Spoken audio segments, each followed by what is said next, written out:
So, let's talk about what happens when the slow, creeping threat of climate change finally gets a price tag.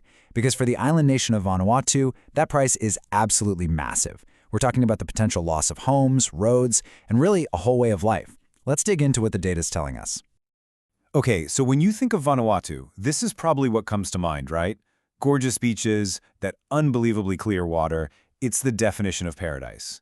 But you have to understand, for the people who actually live here, that beautiful coastline is also the front line in a fight against the rising ocean. And look, this isn't some far-off theoretical problem for them. It's about coastal inundation, flooding, and it's being driven by sea levels that just keep getting higher year after year. Now, scientists actually have a specific name for the kind of disaster that causes this flooding. They call it an extreme sea level event, or ESL for short. Honestly, you can just think of it as a perfect storm. You've got your regular tides, but then a storm surge and huge waves get piled on top. And the whole thing is happening on an ocean that's already sitting higher than it used to. The result? Water just goes where it was never meant to go. So that leads to the really big question. What is all this actually going to cost? I mean, in real dollars and cents. To figure that out, scientists basically set out to forecast the future of flooding in Vanuatu and translate that science into hard economic data.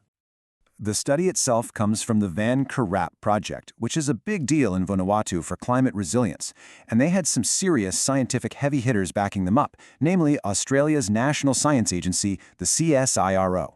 Their whole goal was to get past the theory and put a real number on the financial risk.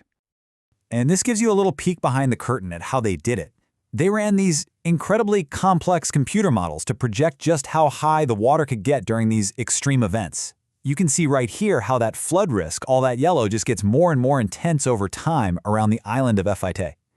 Now, to make these kinds of predictions, they had to look at two very different futures for all of us. On one side, you have the low emissions future. This is the best case scenario, really, where the world gets its act together and aggressively cuts greenhouse gases.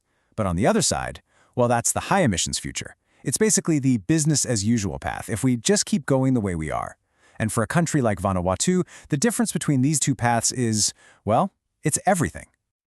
All right, so let's get into the numbers. We'll start with the most personal and, frankly, the most expensive assets that are on the line, the buildings where people live and work. You know, what's so powerful about this is the detail. Those red dots aren't just some vague estimate. Each one represents a real, specific building in the capital city that's projected to be underwater. This isn't abstract anymore. It's someone's home, someone's shop, and when you add up the cost to replace all of them, you get a number that is just staggering. $163 million. Let that sink in. That's the potential replacement cost from just a single major flood by the year 2090 if we stay on that high emissions path. It's a huge number on its own, but it's the context that makes it truly mind-blowing. See, here's the crucial point. This isn't just a big number. It is a nation-breaking number. That $163 million could represent 15% of Vanuatu's entire gross domestic product. Just try to wrap your head around that for a second. Imagine if your country lost nearly a seventh of its entire economic output for a whole year just to rebuild from one storm. That is the scale of the threat we are talking about here. And it's not just the buildings that are at risk. So now let's talk about the arteries that keep the country alive, the roads that connect communities and commerce. This chart is pretty stark. It shows the total length of roads that are exposed to these floods. And if you look at that orange bar on the far right, in that high-emission scenario, the amount of roadway at risk is set to more than triple by the end of the century. That's a huge, huge jump in vulnerability. And the bill to replace all those roads by 2090? About $3.3 million. Now, I know what you're thinking. That sounds like a lot less than the number for buildings. But that figure hides a much more insidious problem.